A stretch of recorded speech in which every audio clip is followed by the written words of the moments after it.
আমরা দুইজন কথা বলবো, আমাদের দুজনের কথার মধ্যে যদি কোনো কথা আপনারা না বোঝেন আমাদের জানাবেন, আমরা আপনাদের সাথে শেয়ার করব। আচ্ছা, পরীক্ষায় প্রি টেস্টে কে মার্ক কম পাইছিলেন? আচ্ছা, রেজাল্ট দেয়নি। আচ্ছা, উনি জানে আর কি, উনি কনফিডেন্স। ওকে, রেজাল্ট হচ্ছে আপনাদের নামের পাশে দেয়া আছে আর কি। আমরা 3 মাস পরে যখন ফাইনাল এক্সামটা নিব তখন প্রি টেস্টের মার্ক আর পোস্ট টেস্টের মার্ক, দুইটার মার্ক আপনার সামনে তুলে ধরবো, যে আপনি এই নিয়ে আসছেন, এই নিয়ে বের হইলেন, যাতে আপনি বুঝতে পারেন। ওকে, তাহলে আপনি আমার সাথে কথা বলবেন, আমাদের দুজনের কথার মধ্যে যদি কোনো জায়গায় কেউ কিছু না বুঝেন আমাদের জানাবেন। ওকে, এইটা কি? ওকে, আচ্ছা, সিলিন্ডার। ওকে, এই সিলিন্ডারের মধ্যে কে থাকে? পিস্টন। ওকে, সিলিন্ডারের মধ্যে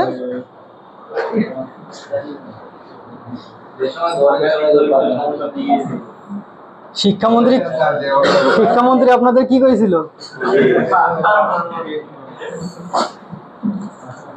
ওকে, পিস্টন সিলিন্ডারের মধ্যে উঠানামা করে। পিস্টনের এই উঠানামার যে রাস্তা, টপ পজিশনটাকে আমরা কি বলতেছি? ওকে, আর সর্বনিম্ন অবস্থানটাকে বলতেছি বিডিসি। TDC BDC clear. টিডিসির ফুল ফর্ম কি?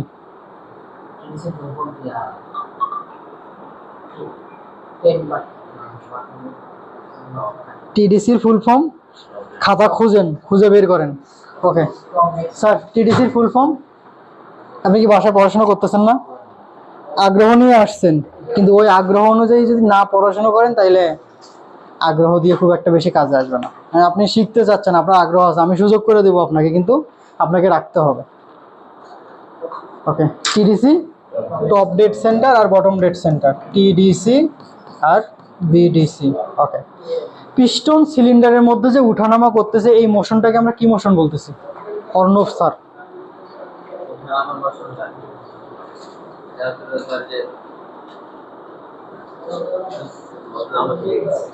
তাহলে তো সমস্যা স্যার। পিস্টন সিলিন্ডারের মধ্যে যে উঠানামা করে এর মোশনটাকে কি বলা হয়, বা এই গতিটাকে কি গতি বলে?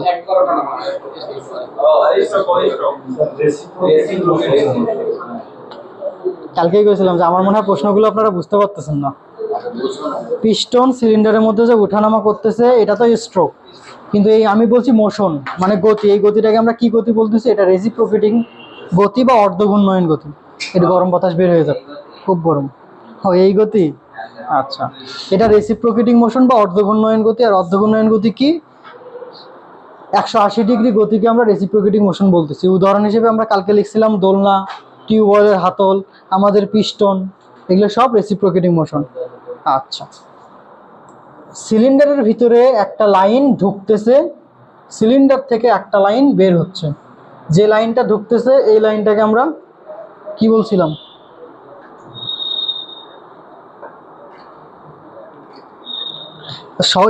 এখানে কিন্তু একদম এবিসিডির আলোচনা।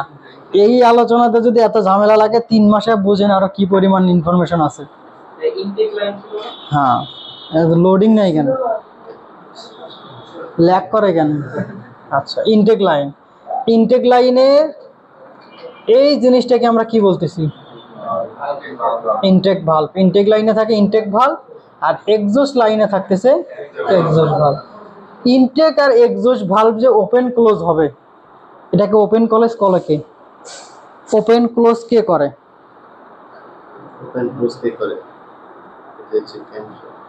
ক্যামশ্যাফট। আচ্ছা, আপনারা কি ক্যামশ্যাফট এর আগে কথাটা শুনছেন? অনেকেই আছেন যারা আমরা ক্যামশ্যাফট জিনিসটা চিনি না। আমরা কালকে এখানে বলছিলাম যে কোনো একটা অবজেক্ট থাকে যে ওপেন ক্লোজ করে। আচ্ছা, এইটার নাম হচ্ছে ক্যামশ্যাফট। যে ওপেন ক্লোজ করতেছে তার নাম। আজ একটা নতুন শব্দ প্রথমে আসলো আমাদের। তাহলে ক্যামশ্যাফট কি? ক্যামশ্যাফট হচ্ছে ভালভকে ওপেন এবং ক্লোজ করে। যদিও ক্যামশ্যাফটের কাজ ভালভকে ক্লোজ করা না, ক্যামশ্যাফট শুধু ভালভকে ওপেন করে। তাহলে ক্লোজ করে, এখানে একটা স্প্রিং আছে, ভালভ স্প্রিং। এই স্প্রিংটা মূলত ভালভকে ক্লোজ করে। তারপরেও যেহেতু আসছে, ক্যামশ্যাফট লেখেন যে ভালভকে অপারেট করে। অপারেট মানে ওপেন এবং ক্লোজ করতেছে।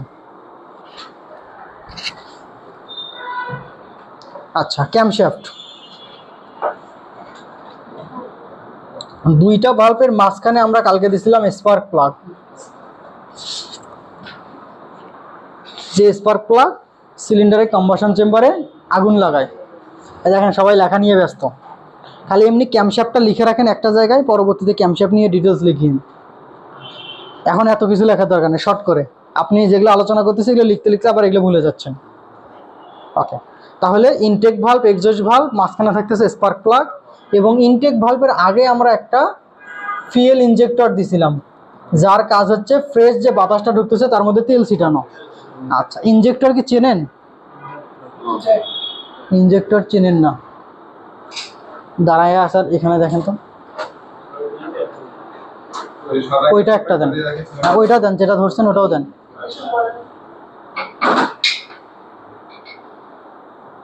ওখানে হলুদ কালার আরেকটা কিছু দেখা যায় কিনা দেখেন তো, ছোট না,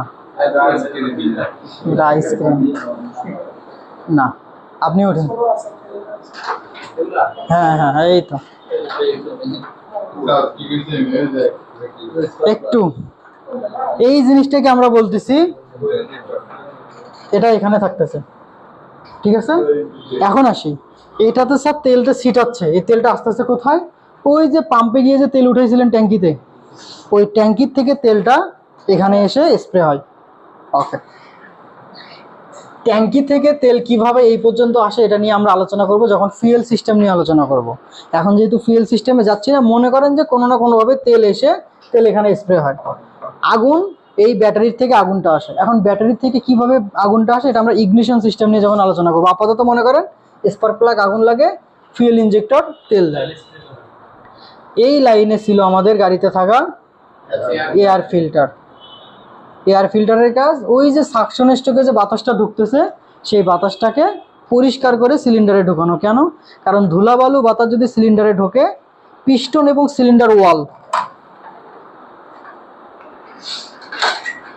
এটা ধরলাম আমার সিলিন্ডার আর এটা পিস্টন, এই পিস্টন আর সিলিন্ডার এই জায়গায় ঘর্ষণ হয়। এখন এই চিপার মধ্যে যদি কোনো কারণে বালি ঢোকে, সেই বালিটা কি করবে, ওই জায়গায় দাগ ফেলাই দেবে। আর দাগ ফেলাই দিলে, স্ক্র্যাচ পড়লে পিস্টন আর প্রপার কম্প্রেশন করতে পারবে না বা প্রপার কাজ করতে পারবে না। এই জন্য ইঞ্জিনের মধ্যে এক ফোঁটা বালুও খুবই ক্ষতিকর। দেখবেন ওয়ার্কশপে মাঝে মাঝে যখন ইঞ্জিনের কাজ করে তখন ইঞ্জিনের কিছু পার্টস খোলার পর ইঞ্জিনটা একটা কাপড় দিয়ে ঢেকে রেখে দেয় যাতে ওর মধ্যে ধুলোবালি না পড়ে। ওকে, তাহলে সেই এয়ার ফিল্টার।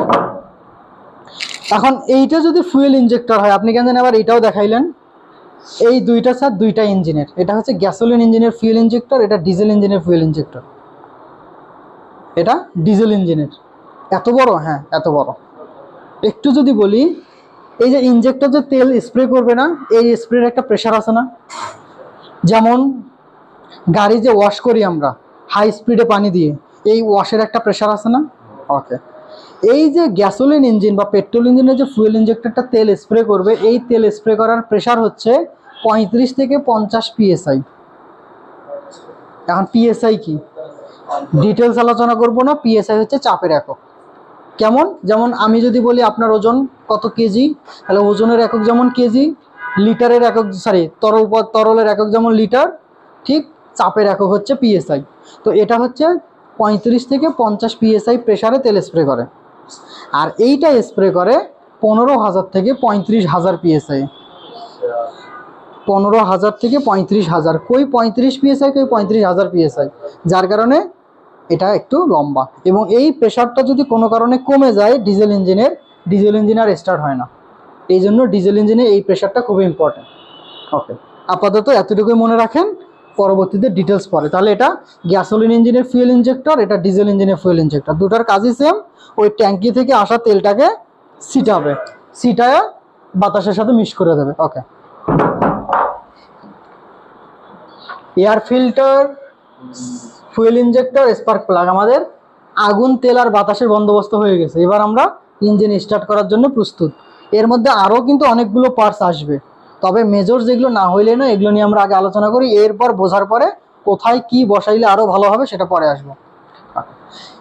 আমরা করছিলাম যে কম্বাসন চেম্বারের উপর ভিত্তি করে ইঞ্জিন দুই ধরনের, একটার বাহিরের আগুন লাগে, একটা ভিতরের আগুন লাগে। ওকে, ভিতরের আগুন লাগার ইঞ্জিনটা আবার দুই ধরনের, একটা পেট্রোল আর একটা ডিজেল। আমরা ডিজেলে এখনো যাচ্ছি না, আমরা পেট্রোলে আছি। ওকে, স্ট্রোক অর্থাৎ পিস্টন যে টিডিসি বিডিসির মধ্যে উঠানামা করবে, এটাকে আমরা যে স্ট্রোক বলতেছি। এই স্ট্রোকের উপর ভিত্তি করে ইঞ্জিন হচ্ছে দুই ধরনের, একটা পড়ছিলাম 2 স্ট্রোক, একটা পড়ছিলাম 4 স্ট্রোক। 2 কেন নাম দিছি? কারণ এই ইঞ্জিন মাত্র 360 ডিগ্রি ঘূর্ণয়নে শক্তি উৎপন্ন করে, আর এই ইঞ্জিন 720 ডিগ্রি ঘূর্ণয়নে শক্তি উৎপন্ন করে। এখন আসি, এই 720 ডিগ্রি ঘূর্ণয়নের শক্তি মানে কি? ওই যে 720 ডিগ্রি ঘোরার পর একটা করে পাওয়ার স্ট্রোক, আর ওর 360 ডিগ্রি ঘোরার পর পর একটা করে পাওয়ার স্ট্রোক। তাহলে এই জন্য তাহলে এখানে কি হচ্ছে, 4টা স্ট্রোকের নাম হচ্ছে সাকশন, কম্প্রেশন, পাওয়ার এবং এক্সস্ট। মনে তো আছে নাকি? ওকে, কোন স্ট্রোকে কি হয় এটা নিয়ে আমরা আরেকবার রিক্যাপ করব। মাথায় রাখবেন, সাকশন মানেই পিস্টন থাকবে টিডিসিতে এবং এ সময় ইনটেক ভালভ ওপেন। সাকশন মানে পিস্টন থাকবে টিডিসিতে আর ইনটেক ভালভ থাকবে ওপেন। কম্প্রেশন মানে পিস্টন থাকবে বিডিসিতে, ইনটেক এবং exhaust valve close. Okay, power stroke piston থাকবে টিডিসিতে, এখানেও ইনটেক এবং এক্সস্ট ভালভ ক্লোজ। এক্সস্ট স্ট্রোকে পিস্টন থাকবে বিডিসিতে, এ সময় এক্সস্ট ভালভ ওপেন। এই হচ্ছে মূল সূত্র এবং এই জিনিসটাকে এবার আমরা একটু বিস্তারিত এখানে আলোচনা করব। কালকে খালি আলোচনা করছি, আজ একবার আলোচনা করার পরে আর একটু ক্লিয়ার হয়ে এবার আমরা লিখবো কিন্তু। ওকে, আসি। 4টা স্ট্রোক, সাকশন, কম্প্রেশন, পাওয়ার, এক্সস্ট। ফাইনাল টাচ দিচ্ছি আজ, কোনো কথা না, ফাইনাল টাচ। ওকে, সাকশন স্ট্রোকে কি হয়? সাকশন স্ট্রোকে পিস্টন থেকে টিডিসিতে,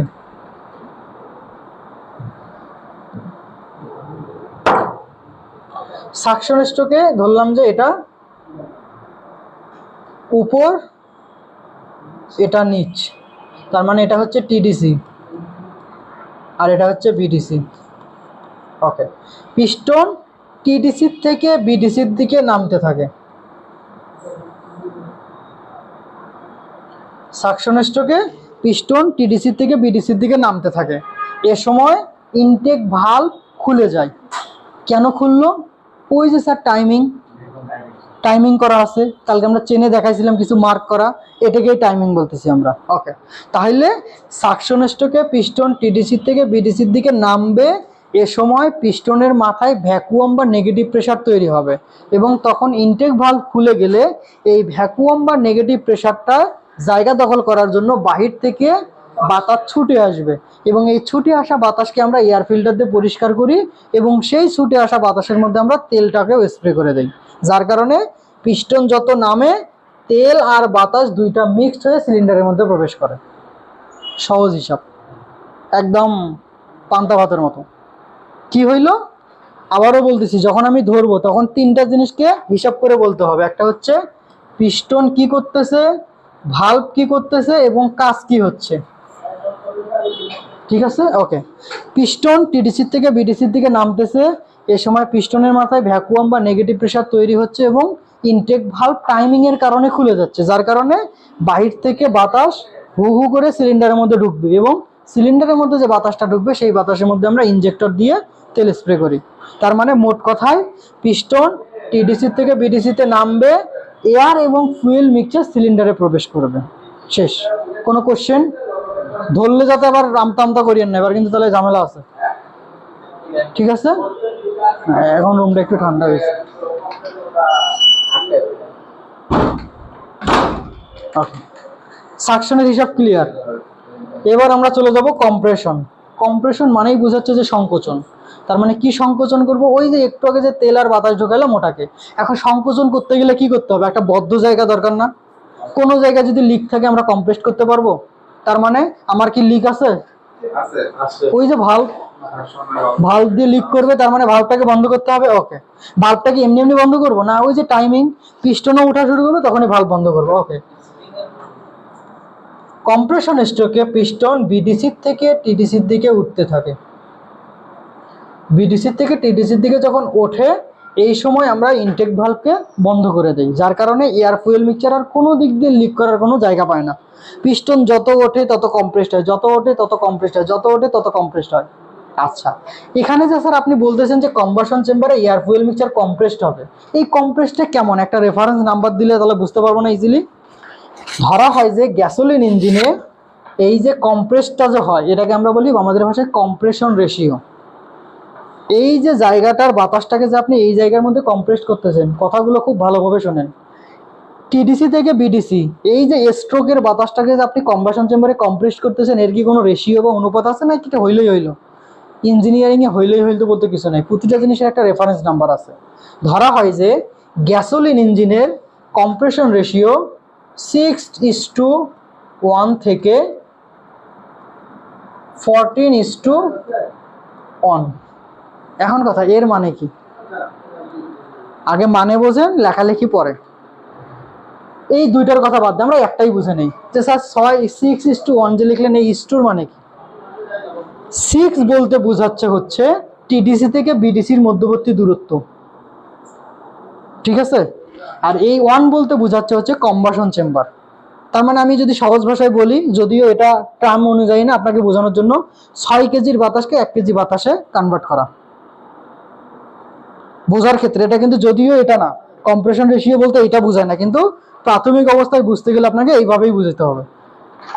6:1 বলতে বোঝাচ্ছে যে সাকশনে 6 কেজি ঢুকবে, কম্প্রেশনে 1 কেজি জায়গায় কম্প্রেসড হবে। তাহলে 6 কেজি জিনিসকে যখন 1 কেজি জায়গায় কম্প্রেস করবেন তখন কি হবে? প্রেশার বেড়ে যাবে না? প্রেশার বাড়লে টেম্পারেচার বাড়বে, ঠিক এই টেম্পারেচারটা আমরা কম্বাসন চেম্বারে পাচ্ছি। তাহলে এটা হচ্ছে কি ইঞ্জিনের? গ্যাসোলিন ইঞ্জিনের। লেখার দরকার না, এটা আমাদের আবার পরে আসবে, জাস্ট খালি উদাহরণ হিসেবে। তাহলে আমি যদি বলি 14, তার মানে 14 কেজির বাতাস 1 কেজি জায়গায় কম্প্রেসড হবে। তাহলে এর মধ্যে কি 10:1 থাকবে? পেট্রোল ইঞ্জিন কি কখনো 10:1 হইতে পারে? কেন না? আমি তো বললাম এখান থেকে এখানে, এখান থেকে এখানে, তার মানে এখানে 7:1, 8:1, 9:1, 10:1, কিন্তু 15:1 হবে না। ওর ক্ষমতা হচ্ছে 6 থেকে শুরু, 14তে গিয়ে শেষ। হ্যাঁ, এই নাম্বারগুলো ইঞ্জিনের উপর ডিপেন্ড করে চেঞ্জ হয়। কম্প্রেশন রেশিও যার যত বেশি, ধরলাম যে আমার একটা ইঞ্জিন, ওনার একটা ইঞ্জিন, আমার ইঞ্জিনটা হচ্ছে 10:1 আর ওনার ইঞ্জিন হচ্ছে 14:, কম্প্রেশন রেশিও। এখন বলেন তো কার ইঞ্জিনে পারফরমেন্স বেশি হবে? কেন? এটা বেশি কম্প্রেসড, এবং এখানে যে ব্লাস্টটা হবে এটা মোটামুটি অনেক বড় এবং বিশাল একটা ব্লাস্ট হবে। কারণ আপনি যত বেশি জিনিস কম্প্রেস করতে পারবেন সেই জিনিসটা তত। যেমন ধরলাম যে আমার একটা 100 লিটার সিএনজি সিলিন্ডার আছে, এই সিলিন্ডার এখানে একটা, এখানে একটা, এই সিলিন্ডারের মধ্যে 100 কেজির মধ্যে 100 কেজি সিএনজি গ্যাসই কম্প্রেস করা, কিন্তু এটা চালাইতে চালাইতে কম হয়ে গিয়ে 30 গ্রাম বা 30 লিটার আছে। তাহলে 100 লিটারে ব্লাস্ট হইলে কি পরিমাণ সিলিন্ডারে সাউন্ড হবে এবং ওয়েভটা হবে, আর 30 লিটারে ব্লাস্ট হলে কেমন হবে? ঠিক এই জিনিসটাই এমন যে 10 কেজি জিনিসকে এক জায়গার মধ্যে কম্প্রেস করলে যে পরিমাণ ব্লাস্ট হবে তার থেকে ব্লাস্ট বেশি হবে এখানে। এইটা যদি হয় আমাদের গ্যাসোলিন ইঞ্জিনের। ডিজেল ইঞ্জিনের হিসাবটা যদি একটু বলি, ডিজেল ইঞ্জিন হয় হচ্ছে 16:1 থেকে 26:1। তার মানে পেট্রোল ইঞ্জিন যেখানে শেষ, ডিজেল ইঞ্জিন সেখানে শুরু। বুঝলেন কিছু? তাহলে আমি যদি বলি কোন ইঞ্জিনে ব্লাস্ট বেশি হবে, গ্যাসোলিন না ডিজেল? অবশ্যই ডিজেল, কারণ ডিজেলে স্যার কম্প্রেশন রেশিও বেশি। এটা কিভাবে বেশি করতে হয়, কিভাবে কমাইতে হয়, এগুলো আমরা পরে আলোচনা করব।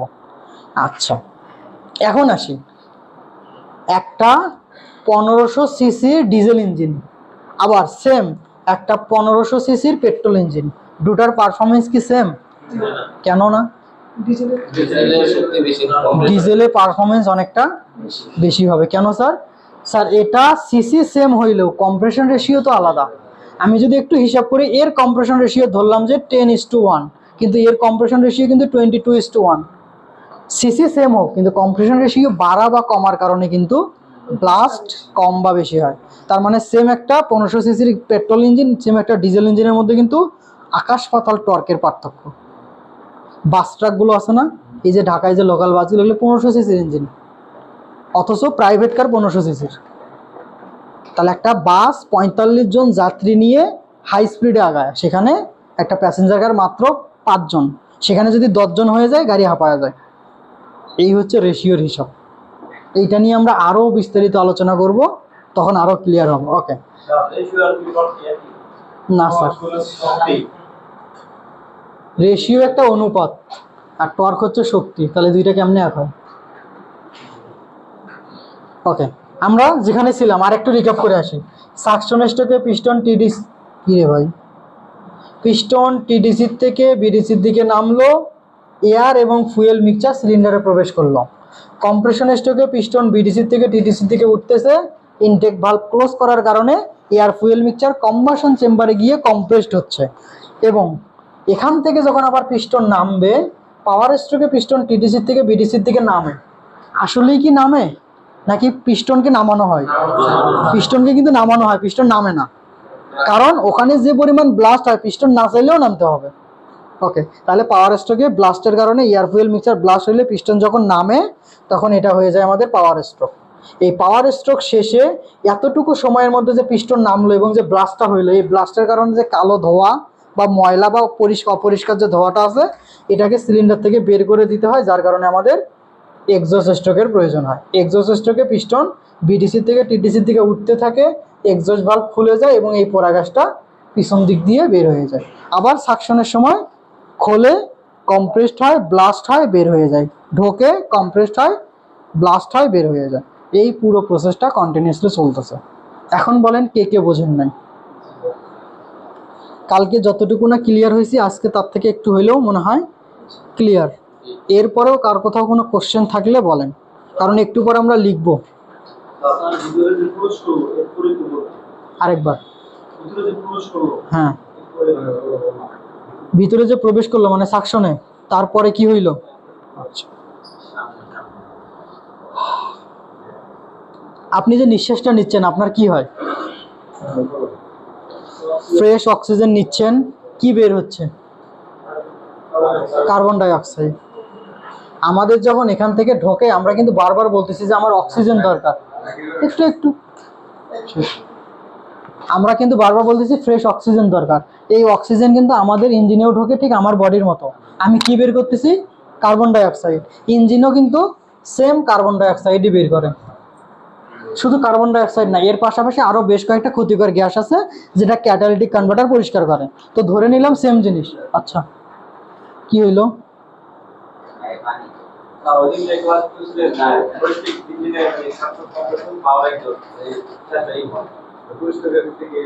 টু স্ট্রোক তো যায়নি এখনো, শেষ। ওকে, দেখেন তাহলে এও অক্সিজেন ঢুকাচ্ছে, ও কার্বন ডাইঅক্সাইড বের করতেছে। এখন কথা, আপনি যে অক্সিজেন ঢুকালেন এটা শরীরের ভিতর গিয়ে কি হইলো যে কার্বন ডাইঅক্সাইড বের হচ্ছে? অক্সিজেন তো অক্সিজেনই বের হওয়ার কথা, সেখানে কি এমন রিয়াকশন হয় যে কার্বন ডাইঅক্সাইড হয়? আপনার শরীরের মধ্যেও বিট কি করে? কম্প্রেসড হয় না? এটা যখন কম্প্রেসড করতেছে আপনারও কিন্তু এখানে কম্প্রেশন হয়। এই যে যেটা টানতেছেন এটাকে কম্প্রেসড করে, কম্প্রেসড করার পর এখানে একটা কেমিক্যাল রিয়াকশন হয়। রিয়াকশন হওয়ার পরে অক্সিজেন থেকে যে উপাদানগুলো আছে এগুলো ব্লাডের সাথে মিশে যায়, আর বাকি ক্ষতিকর গ্যাসটাকে ও বের করে দেয়। ঠিক সাকশনে আমি ফ্রেশ এয়ার এবং ফুয়েল মিক্সচার ঢুকাই, এটাকেই আবার কম্প্রেশনে কম্প্রেসড করি, পাওয়ার স্ট্রোকে ব্লাস্ট করার পরে এক্সজস্ট দিয়ে এটাকে বের করে দেয়। আবার সেম সাকশন কম্প্রেশন, পাওয়ার এক্সজস্ট, সাকশন কম্প্রেশন, পাওয়ার এক্সজস্ট।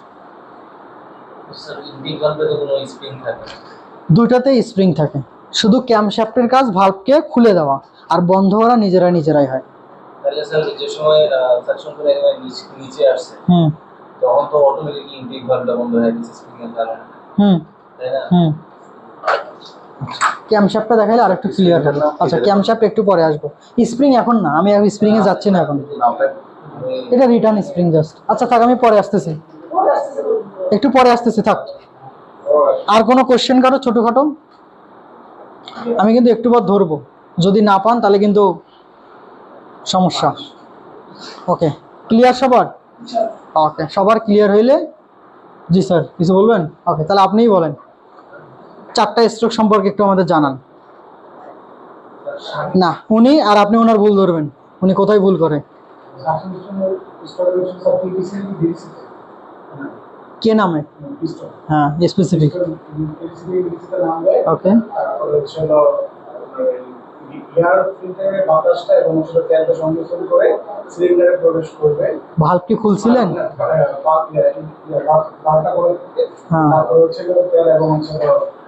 বাতাস সিলিন্ডারে ঢুকবে। তাহলে জিনিসটা আরেকবার কারেকশন করে বলেন।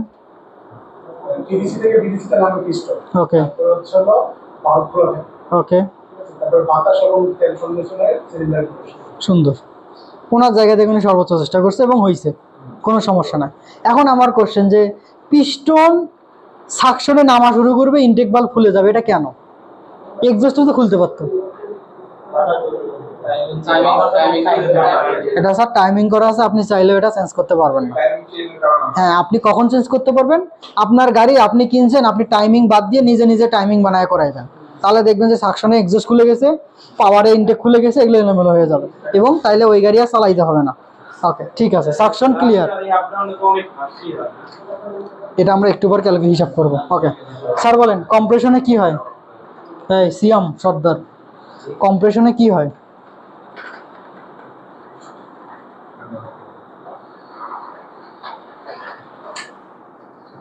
কম্প্রেশন স্ট্রোকে কি হয় মনে নাই? কম্প্রেশন মানে কি? কম্প্রেশনের বাংলা কি?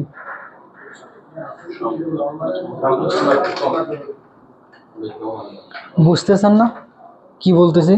তা প্রশ্ন করেন না? টাকা দিয়ে কোর্স করতেছেন না, না ফ্রি করাচ্ছে?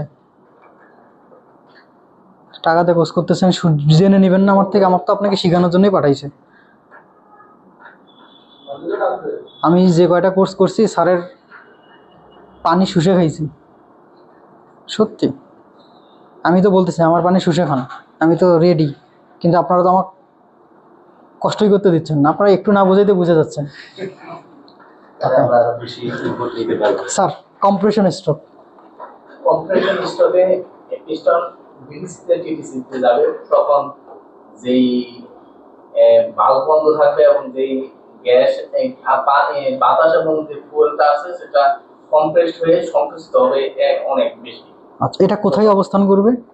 এটা কম্বাসন চেম্বারে যাবে, কম্বাসন চেম্বারে গিয়ে অবস্থান করবে, ভালভই বন্ধ থাকবে। আচ্ছা, কম্বাসন চেম্বারে অবস্থান করলো, দুইটা ভালভই বন্ধ, পিস্টন কোথায় চলে গেছে? পিস্টন উপরে টিডিসিতে চলে গেছে। ওকে, এবার আমরা পরের স্ট্রোক। পরের স্ট্রোক কি? পাওয়ার। ওকে, কি হয়? পিস্টন টিডিসি থেকে বিডিসিতে নামে। কি এমন ঠেকা পাচ্ছে যে আমি নামবো? ও কেন নামবে? কারণ ওই যে উপরে মানে সংকোচন হতেছে, এজন্য মানে ওকে সংকোচন হইলেই নামবে? পাওয়ার মানে পাওয়ারের জন্য ব্লাস্ট করে জন্য নামে, তো সেটা ব্লাস্ট করাইছেন, তাতে নামাইতেছেন কিসের জন্য? তাহলে পাওয়ার স্ট্রোকের শুরুতে কম্প্রেসড এয়ার ফুয়েল মিক্সচারের মধ্যে স্পার্ক প্লাগ আগুন লাগায় ব্লাস্ট করবে, এতে পিস্টন টিডিসি থেকে বিডিসির দিকে নামবে। এ সময় দুইটা ভালভই ক্লোজ, পিস্টন যতক্ষণ নামতেছে ততক্ষণ পোড়া গ্যাসটা ফ্রেশ এয়ার ফুয়েল মিক্সচারটা পুড়তে পুড়তে পুরো জায়গার মধ্যে ছড়াই পড়তেছে। এবং লাস্টে ছিল এক্সস্ট। এক্সস্টে কি হয়? একটু আগে যেটা আপনি পোড়াইছেন, পিস্টন নিচে থাকার কারণে পিস্টন ধরা ধীরে যত উপরে ওঠে, ভালভ তত খুলে যাওয়ার কারণে এক্সস্ট গ্যাস বের হয়ে যায়। ওকে,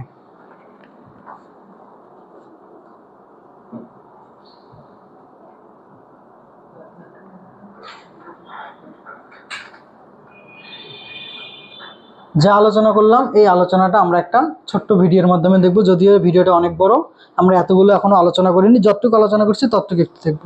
The operation of one cylinder. আমরা একটু মিলাবো The engine's operation cycle suction, compression, power, or exhaust. two suction, crankshaft revolutions. Compression, ওই যে স্পার্ক প্লাগ, পাওয়ার, এক্সস্ট দিয়ে The exhaust. four-stroke cycle is then repeated. Stroke 1, intake. Stroke এখানে যেন intact বলতেছে, ওই intact মানেই সাকশন, এগুলো সমর্থক শব্দ। ওকে, এখানে কি হয় একটু খেয়াল করবেন। is then repeated. Stroke 1, intact, ইনটেকে কি করতেছে? পিস্টন টিডিসির থেকে বিডিসির দিকে নামতেছে, এই সময় ওই যে ইনজেক্টর তেল ছিটাচ্ছে, আর এখান থেকে ফ্রেশ বাতাস, এবং কোন ভালভ খোলা? ইনটেকটা খোলা। তাহলে ইনটেক ভালভ খোলা, তেল বাতাস সিলিন্ডারে ঢুকতেছে, পিস্টন উপর থেকে নিচের দিকে নামতেছে। intake. আর আছে? আর বাতাস ঢুকবে? এখন ভালভ কিন্তু বন্ধ, তাহলে ভালভ বন্ধ হইলে আপনি চাইলে আর বাতাস ঢুকাইতে পারবেন। এখন যেটাও ঢুকাইলেন এটা নিয়েই কাজ। এটা কি করব আমরা? কম্প্রেশনে 2, compression. যত উঠতেছে তত কিন্তু Stroke এই যে পাওয়ার, স্পার্ক প্লাগ, ওই কম্প্রেসড এয়ার ফুয়েল মিক্সচারের মধ্যে স্পার্ক প্লাগ আগুন লাগাচ্ছে, যার কারণে ব্লাস্টে পিস্টন 3, power. যত নামবে তত জিনিসটা পুড়ে গিয়ে একদম কালো ধোয়ার মতো হয়ে যাবে, এবং এটাকেই পরবর্তীতে আমরা বের করে দেব। Stroke 4, এই সময় কি ইনটেক খুলছে? শুধু কিন্তু এক্সস্ট। কেন?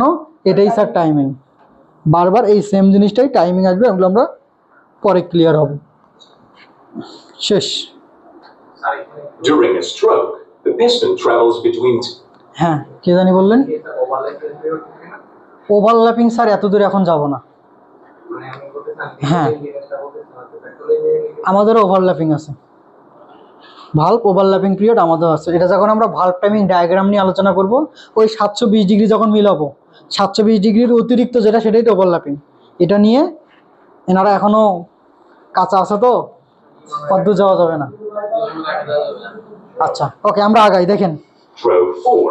আমরা কিন্তু মিলাবো, কালকে শেষের দিকে যা শিখছি এখন প্রথমের দিকে যা শিখলাম, এই সব জিনিসগুলো মিলাবো।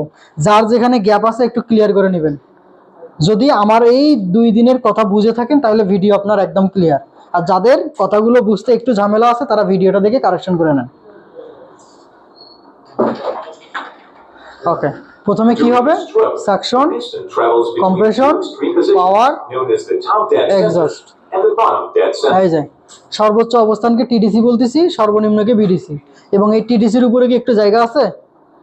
এটাই হচ্ছে কম্বাসন চেম্বার, যেখানে এয়ার ফুয়েল মিক্সচার কম্প্রেসড হয়। এটাকে আমরা বলতেছি যে এটা যদি হয় 6 সেন্টিমিটার, ওইটা হবে 1 সেন্টিমিটার। এটা যদি হবে 8 সেন্টিমিটার, ওটা হবে 1 centimetre. Combustion chamber always 1 centimetre. পারলে সিলিন্ডারের লেন্থ কম বেশি হবে। লেন্থ কম বেশি মানেই তো কি, ওই যে যত লেন্থ বড় হবে এয়ার ফুয়েল মিক্সচার তত ঢুকবে এবং সেটাকেই তত বেশি কম্প্রেস করবে। হ্যাঁ, 6 বলতে বোঝাচ্ছে স্ট্রোকের লেন্থ, আর 1 বলতে বোঝাচ্ছে কম্বাসন চেম্বারের জায়গা। মিলাবেন। Two-stroke engines exist as well, but they are rarely found in cars.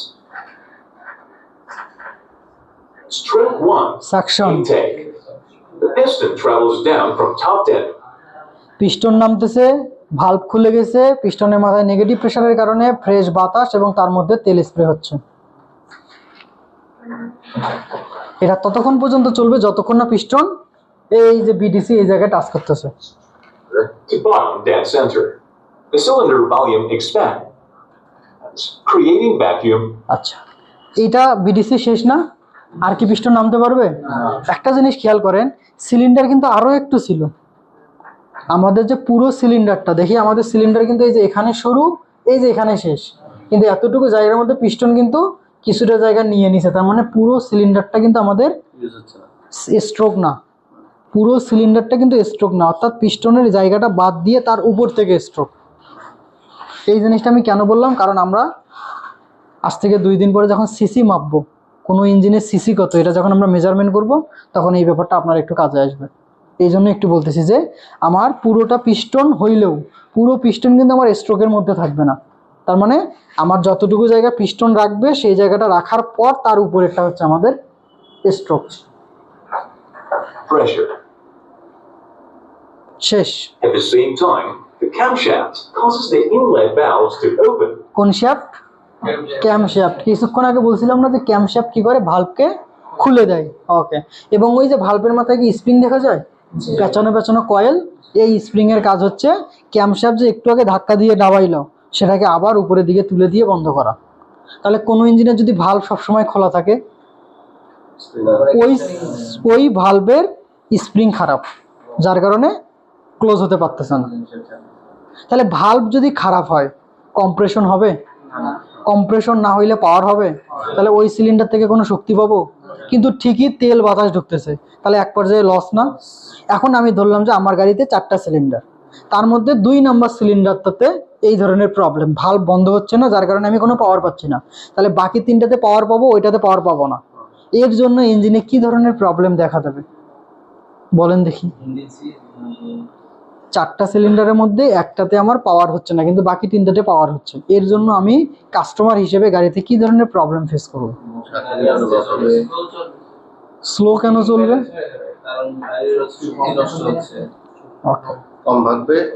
দুইটা প্রবলেম ফেস করবে কাস্টমার। এক হচ্ছে পুয়ার অ্যাক্সেলারেশন, গাড়ি ভাগতেছে না, যেভাবে অ্যাক্সেলেটার দিচ্ছে সেভাবে আগাচ্ছে না। কেন? 4 জন মিলে কাজ করতে, এখন 1 জন নাই, তাহলে ওই 1 জনের গ্যাপকেই 3 জন পূরণ করতে পারবে, যার কারণে ইঞ্জিনের পাওয়ার কিছুটা কমে যাবে। পাশাপাশি 4টা সিলিন্ডারের প্রপার ব্লাস্ট একটাতে না হওয়ার কারণে এখানে একটা আনব্যালেন্স, অর্থাৎ অলওয়েজ ইঞ্জিন নকিং বা ভাইব্রেশন করবে, কাঁপাকাঁপি করবে। এখন কথা স্যার, আপনি তো ভাল্বটাকে খুলে দিলেন দেখে এইটা সমস্যা হলো, তাহলে আমার ভাল্ব ঠিক আছে কিন্তু স্পার্ক প্লাগ আগুন দিতে পারতেছে না, কি প্রবলেম হবে? স্পার্ক প্লাগ ময়লা জমুক, স্পার্ক প্লাগ আগুন দিতে পারতেছে না, তাহলে সেম জিনিসই না। স্পার্ক প্লাগ ঠিক আছে, তেল ছিটাচ্ছে না ইনজেক্টর, তেল আগুন ঠিক আছে কিন্তু বাতাস ঢুকতে পারতেছে না, air filter jam.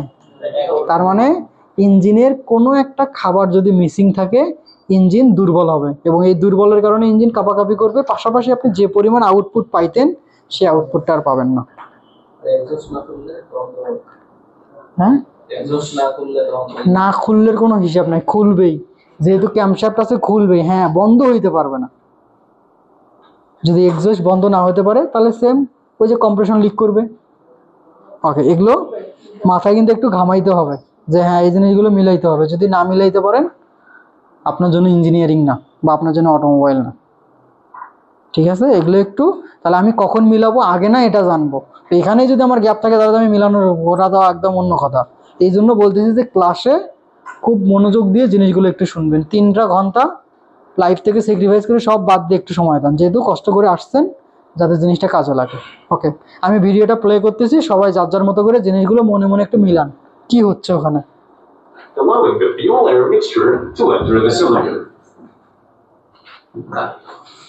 In modern day vehicles, gasoline is supplied by an injector, whereas in the past, carburetors performed this function. Injector তেল স্প্রে করতেছে। আচ্ছা, কিছুক্ষণ আগে আমি একটা রেফারেন্স নাম্বার বলছিলাম, ইনজেক্টর যে তেলটা স্প্রে করে এর একটা প্রেসার, স্যার বলেন তো এই ইনজেক্টর কি পিএসআই তেল স্প্রে করতেছে বা কত পিএসআই তেল স্প্রে করতেছে মনে আছে?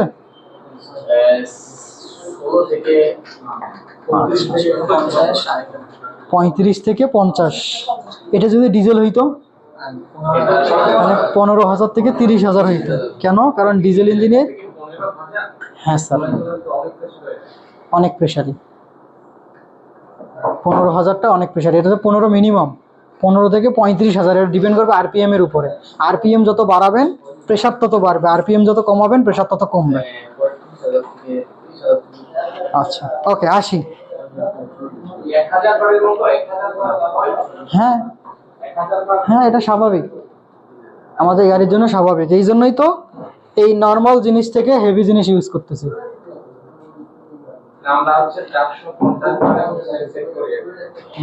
আমাদের এটা আরপিএম এর সাথে ডিপেন্ড করে বাড়ে এবং কমে, এই জন্যই 15 থেকে শুরু 35 পর্যন্ত, এটা মাঝে মাঝে আরো বেশি হয়।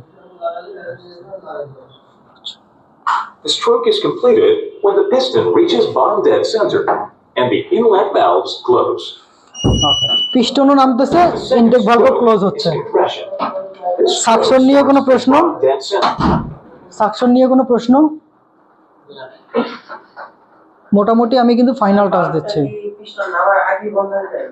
ভালভটা কি পিস্টন নামার আগেই বন্ধ হয়?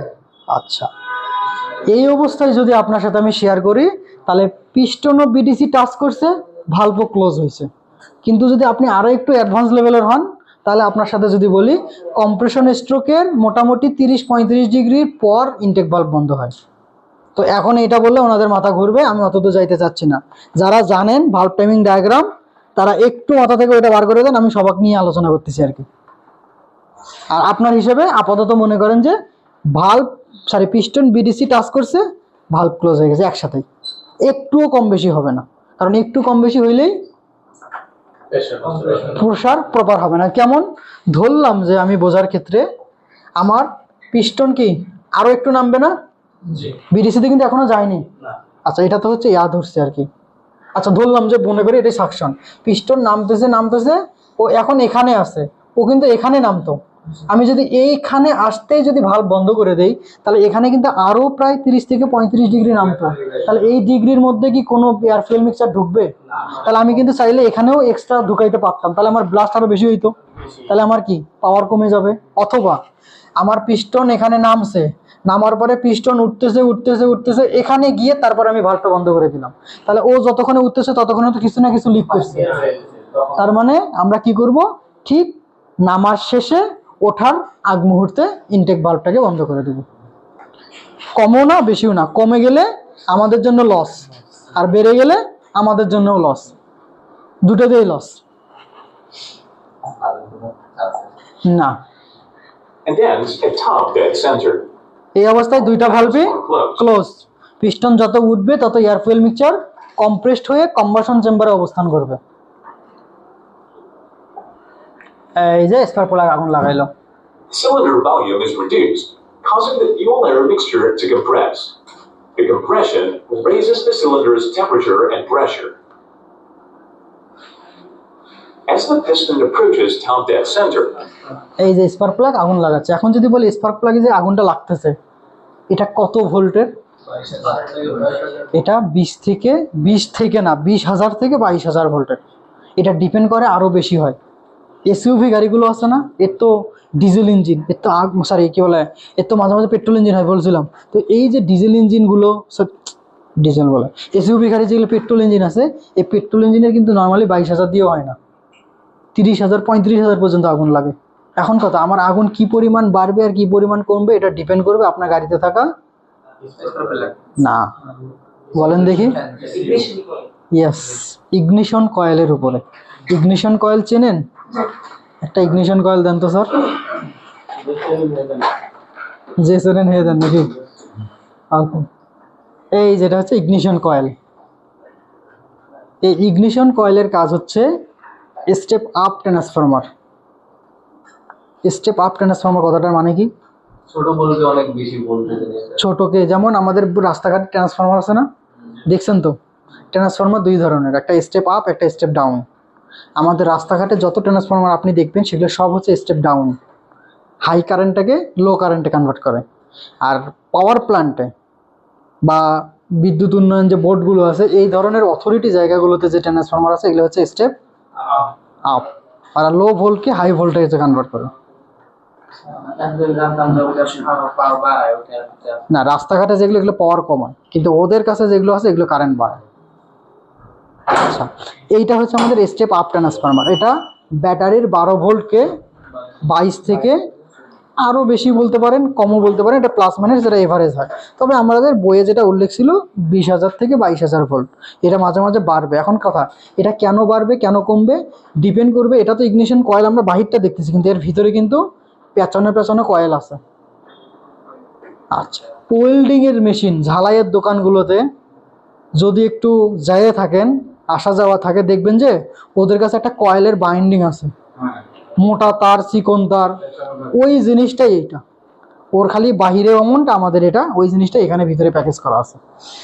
ওই ঝালাইয়ের দোকানে যেটা, ওটাও কিন্তু ট্রান্সফরমার, ওটাও স্টেপ আপ ট্রান্সফরমার। ওটা নর্মালি এই বাসাবাড়ি 220 ভোল্ট দিয়ে আপনি ঝালাই করতে পারবেন না, কারেন্টটাকে আরও বাড়ানোর প্রয়োজন হয়, তার জন্য ওরা ওই মেশিনটা ইউজ করে। আমাদের এইটা হচ্ছে সেইটা। এখন এটা কখন 22,000 কারেন্ট দেবে, কখন 25,000 দেবে, আর কখন 30,000 দেবে, এটা ডিপেন্ড করবে এর মধ্যে প্যাচ সংখ্যার উপরে। এর মধ্যে প্যাচ আছে, কয়েলের প্যাচ আছে, এই প্যাচ যত বাড়াবেন কারেন্ট তত বেশি করে দেবে। তাহলে এখন কথা, স্যার আমি দিচ্ছি ব্যাটারির থেকে কারেন্ট, সেটা কেমনে আগুন হয়? আমার কোশ্চেন, কারেন্ট দিচ্ছি, কারেন্ট হইলে হাই কারেন্ট হবে, এটা হিসাব, কিন্তু আগুন কেন হবে বলতে পারবেন কেউ? বলেন স্যার, আমি দিচ্ছি কারেন্ট কিন্তু সেটা আগুন কেন হচ্ছে?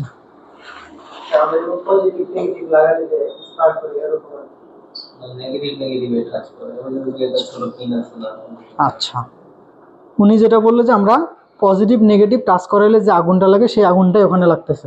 ওকে, তাহলে পজিটিভ নেগেটিভ টাচ করাইলে আগুন লাগে না? ওকে, একটা স্পার্ক প্লাগ দেন তো আমাকে। পাইছি, আমি পাইছি, থাক।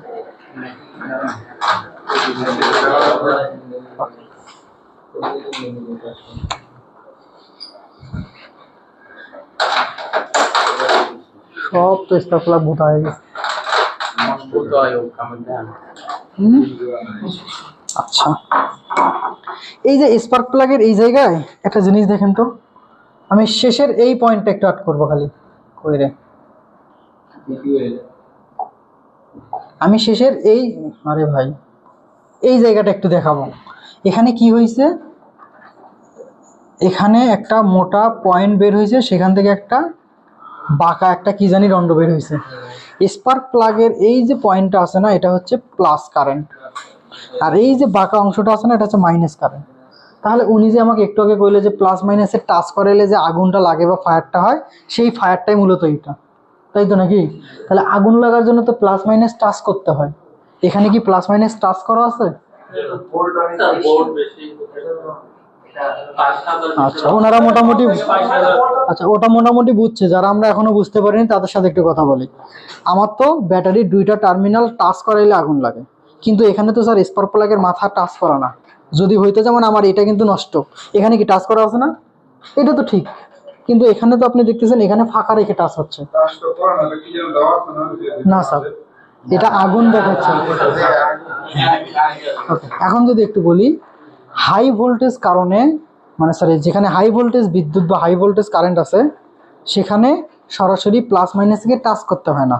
তাহলে কি, ওর আশেপাশে এরিয়ার মধ্যে আসলেই হয়, আশেপাশে যখন এরিয়ার মধ্যে চলে আসবে তখনই আগুন লাগবে। যেমন আমাদের যে রাস্তার যে উপরে যে সবার উপরে যে লাইনটা আছে, মেইন লাইনটা, এখানে কত ভোল্ট? 440 ভোল্ট, এটা আউটপুট হয়েছে, কিন্তু তার উপরের যে লাইনটা আছে এটা হচ্ছে 33,000 ভোল্ট বা 33 কেভি। 33 কেভি। যখন টেকনিশিয়ানরা বৈদ্যুতিক লাইনের কাজ করে তখন ওরা কিন্তু লাইনটাকে বন্ধ করে দিয়ে কাজ করে। কেন? কারণ ওরা বলে যে ওই তারের আশেপাশে গেলে তারটা কি টেনে নেয়। তার মানে তার টেনে নেয় মানে কি, যে তারের মধ্য দিয়ে যত বেশি বিদ্যুৎ যাবে তার ইলেকট্রোম্যাগনেটিক ফিল্ড তত বেশি। ইলেকট্রোম্যাগনেটিক ফিল্ড মিন্স তড়িৎ চুম্বকীয় আবেশ। এটা নর্মালি দেখা যায় না, ছোঁয়া যায় না, খাওয়া যায় না। তখন এরিয়ার মধ্যে যাবেন, তখন বুঝবেন যে জিনিসটা কি। যদি কেউ চেক করতে চান তাহলে এরিয়ার মধ্যে যাবেন, টেনে নেবে, শক খাবেন হালকা পাতলা, ওকে, তাহলে না, চান্স নাই, 0%, ওই এক্সপেরিমেন্টই শেষ।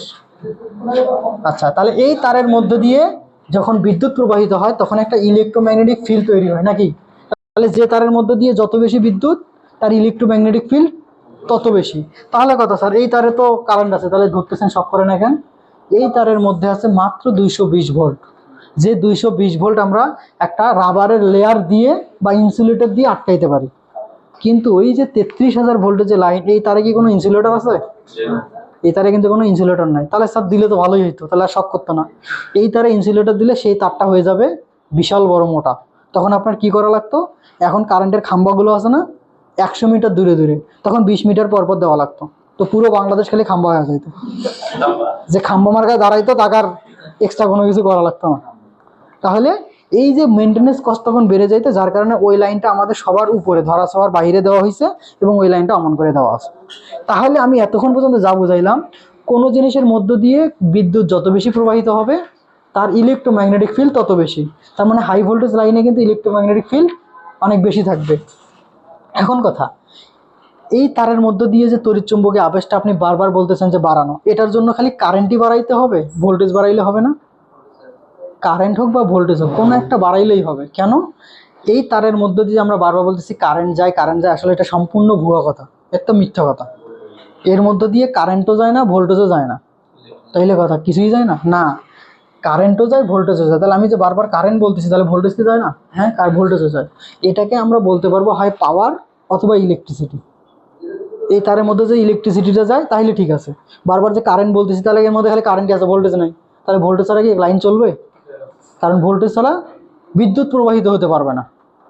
এটা নিয়ে হয়তো অনেক এখনো হয়তো অত কিছু বুঝবেন না, জাস্ট খালি কমিউনিকেশনগুলো ধরেন। ভোল্টেজ হচ্ছে ইলেকট্রন যে চাপ প্রয়োগ করে, আর যদি একদম বইয়ের ভাষায় বলি, দুই প্রান্তের বিভব পত্রকে ভোল্টেজ বলে। দুই প্রান্তের বিভব পত্রকে ভোল্টেজ বলে। আর যদি আমাদের ভাষায় আমরা বলি, ইলেকট্রন যে এক জায়গা থেকে আরেক জায়গায় যাচ্ছে তার যে প্রেসার বা গতিটা, এই স্পিডটাই মূলত ভোল্টেজটা দিয়ে দেয়। এটা নিয়ে আমরা যখন ইলেকট্রিসিটি নিয়ে আলোচনা করবো তখন এই ব্যাপারটা আসবে। তাহলে আমি যদি বলি পাওয়ারের সংখ্যা কি? কারেন্ট এবং ভোল্টেজের গুণফল। তার মানে আমি যদি কোনো কারণে কারেন্ট বাড়াই, ধরলাম যে আমার এই পরিবাহীর মধ্যে কারেন্ট আছে 30 অ্যাম্পায়ার, কিন্তু ভোল্টেজ আছে মাত্র 2 ভোল্ট, তাহলে পাওয়ার কত? 60 ভোল্ট না, সরি 60 না, 60 ওয়াট, 60 ওয়াট না। এবার আমি কি করলাম, কারেন্ট 2 অ্যাম্পায়ার দিছি কিন্তু ভোল্টেজ বাড়ায় 30 ভোল্ট দিছি, এবার কি হবে? সেম সাইডই না, তার মানে ভোল্টেজ বাড়ান অথবা কারেন্ট বাড়ান, কোনো একটা বাড়াইলে আপনার পাওয়ার বেড়ে যাবে। আমি আমার এই লাইনের মধ্যে কি বাড়াচ্ছি, অ্যাম্পায়ার, কিন্তু আমাদের বাসা মানে সরি গাড়িতে যে ডিসি কারেন্ট আছে, এই ডিসি কারেন্ট এখানে কিন্তু অ্যাম্পায়ার না, এখানে ভোল্টেজ বাড়ে। ওই যে 20 থেকে 22,000 ভোল্ট, এটা তো চাইলে অ্যাম্পায়ারও বলতে পারতাম, কিন্তু অ্যাম্পায়ার না, এটা ভোল্টেজ বাড়ায়, কারেন্টকে কমায় রেখে ভোল্টেজকে বাড়ায় দেয়। তো যেটা হয় কি, এখানে যখন 22,000 ভোল্টের আগুন আসে, এইটা হচ্ছে নেগেটিভ আর এইটা হচ্ছে পজিটিভ। এই পজিটিভ কারেন্টটা যখন এই নেগেটিভ লাইনের সংস্পর্শে আসে, ওকে টাচ করতে হয় না, ও অটোমেটিকভাবে ওখানে আগুন লাগে। এই জিনিসটাকে আমরা একটু ডান বামে আলোচনা করে আর একটু ভালোভাবে বুঝি। আমাদের ক্লাস 7 কি 8-এর বই একটা প্রশ্ন ছিল, তেলের ট্রাকে কেন শিকল ঝুলানো হয়? তেলের ট্রাকগুলো আছে না, যে পদ্মা মেঘনা যমুনা, এখানে শিকল ঝুলায় না, তেলের ট্রাকে কেন শিকল ঝুলানো থাকে? শিওর জানেন কিছু? আচ্ছা, তেল যে আমরা ট্যাঙ্কিতে রাখি, এটা কি মেটাল না, লোহা না? এই ট্যাঙ্কির মধ্যে যখন আমি ব্রেক করতেছি, তেল সামন পিছন যাচ্ছে, গর্তে পড়তেছে, লাফালাফি হচ্ছে, তার মানে প্রতিনিয়ত এই মেটালের বডির সাথে তেলের একটা ঘর্ষণ হচ্ছে। এই ঘর্ষণের কারণে ওখানে চার্জ তৈরি হয়। চার্জ বলতে ইলেকট্রন বা কারেন্ট বা বিদ্যুৎ তৈরি হয়। এই বিদ্যুৎটাকে যদি কোনো কারণে আমি গাড়ি থেকে ড্রেন করে না দেই, এটা বিভিন্ন ওয়ারিংয়ের মধ্যে মানে কি বলবো, ওয়ারিংয়ে বিদ্যুৎ ধরবে আর কি, যে আমাদের গাড়িতে কারেন্ট লাগে না, আগুন লাগে না, ঠিক ওই রকম করে ওয়ারিংগুলোতে আগুন লাগবে। তখন কি করতে হয়, এই কারেন্টটাকে গাড়ি থেকে বের করে দেওয়ার জন্য আমরা একটা শিকল ঝুলাইয়া দেই, লোহার শিকল। লোহার মধ্যে কি বিদ্যুৎ প্রবাহী না? এখন কথা, এই শিকল তো মাটির সাথে থাকে না, মাটি থেকে মোটামুটি 1 থেকে 1.5 হাত উপরে থাকে। তাহলে কথা, এখানে কারেন্ট কীভাবে যায়? ওই যে হাই ভোল্টেজ কারেন্ট বা হাই অ্যাম্পায়ার কারেন্ট তৈরি হয় দেখে, ওই কারেন্টটাকে মাটি আকর্ষণ করে টেনে নেয়, একে সরাসরি টাচ করাইতে হয় না। আরও একটা যদি উদাহরণ দিই, সাব স্টেশনগুলোতে যখন আমাদের বেশি বিদ্যুৎ মানে বজ্রপাত হয় বা বাতাস হয়, তখন ওদের বিভিন্ন রিলে বা ফিউজ পড়ে যায় না, এইগুলোকে দেখবে যে একটা লাঠি দিয়ে কিন্তু তুলে দেয়। যখনই তুলে দেয় তখন কিন্তু একটা স্পার্ক তৈরি হয়, কিন্তু তুলে দেওয়ার পরে কিন্তু বন্ধ হয়ে যায়। তার মানে হাই ভোল্টেজ লাইনে এই যে কাছাকাছি নিয়ে আসলাম, এর মধ্যেই কিন্তু আগুন তৈরি হচ্ছে, কিন্তু লাগানোর পরে কিন্তু আর আগুনটা হয় না। ঠিক আমাদের স্পার্ক প্লাগ এই অবস্থায়, এটা নষ্ট। কেন নষ্ট? কারণ নেগেটিভ আর পজিটিভ দুটো লেগে গেছে। পজিটিভ নেগেটিভ যদি কোনো কারণে লেগে যায়, স্পার্ক প্লাগ কাজ করবে না। তাহলে কথা স্যার, তাহলে ফাঁকা থাকলে কাজ করবে? হ্যাঁ। এখন এই ফাঁকার কিন্তু একটা লিমিট আছে, এটাও তো ফাঁকা, এটাও ফাঁকা, এই ফাঁকাতে কখনো আগুন লাগবে না। যেটাকে আমি যদি একটু টেকনিক্যাল ভাষায় বলি, স্পার্ক প্লাগের একটা গ্যাপ আছে। স্পার্ক প্লাগের পজিটিভ আর নেগেটিভের মাঝখানে কী পরিমাণ গ্যাপ থাকবে, এর একটা স্পেসিফিক রেশিও আছে। এটা যদি আপনি না মেনটেন করেন, এই স্পার্ক থেকে আপনি কখনো 100% ব্লাস্ট পাবেন না। তাহলে স্পার্ক প্লাগের গ্যাপ কত স্যার? লেখার দরকার না, আমি একটু হলে বুঝাই দিই। স্পার্ক প্লাগের গ্যাপ থাকবে 0.65 mm থেকে 1.25 mm, এটা গ্যাপ। এখন কথা স্যার, মিলিমিটারের হিসাব, মিলিমিটার তো খুব সামান্য। হ্যাঁ, যদি কোনো কারণে এর গ্যাপ 0.65-এর কম হয়ে যায়, তাহলে ওই স্পার্ক প্লাগ থেকে আগুন আসবে না, কারণ ওর রেঞ্জের মধ্যে না। আবার যদি কোনো কারণে 1.25-এর বেশি চলে যায়, তাও আগুন লাগবে না, কারণ ওর রেঞ্জের মধ্যে না। এটাকে আগুন লাগাইতে গেলে অবশ্যই এই সংখ্যার মধ্যে স্পার্ক প্লাগটাকে 1 এই যে 1.20 আমরা কিন্তু বারবার কিন্তু থেকে বলতেছি, এখান থেকে এতটুকু। তাহলে 1 বলতে আপনি কি বোঝাচ্ছেন? 1 থেকে 1.20, তাহলে আমার তো 1.25 আছে, আমার রেঞ্জের মধ্যেই আছে। এখন কথা স্যার, এতটুকু সূক্ষ্ম মাপ আমরা কেমনে মাপবো? এর জন্য আমাদের ওয়ার্কশপে আলাদা টুলস আছে। একটু যদি আলোচনা করি, ওয়ার্কশপ আছে না, ওয়ার্কশপে তো আমরা বিভিন্ন সেকশন দেখছিলাম, AC, electric, dent paint, general section, engine overhauling, হ্যান ত্যান। এই যে সেকশনগুলোতে যখন আপনি কাজ করবেন, তখন আপনাকে মিনিমাম 5 ধরনের টুলস থাকতে হবে।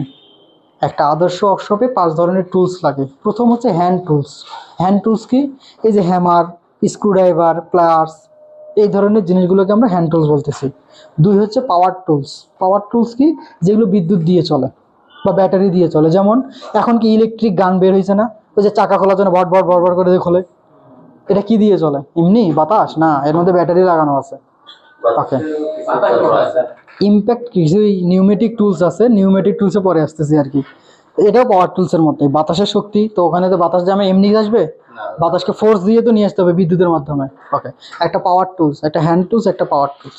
3 নাম্বার হচ্ছে মেজারিং টুলস। মেজারিং মানে কি, যত পরিমাপ করার জন্য, এখানে slide calipers, vernier calipers, micrometer, আর এটা মাপার জন্য যেটা আমরা টুলস বলি এটাকে বলে ফিলার গেজ।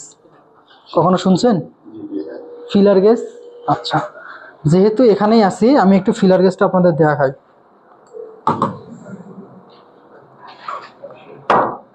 আপনি বলতে পারেন স্যার কেন জানি ছিলেন এক জায়গায়, যাচ্ছেন আরেক জায়গায়, এগুলো সবই আপনাদের লাগবে। যত এলোমেলো করে পড়াশোনা করাবো তত ইনফরমেশন আপনার মধ্যে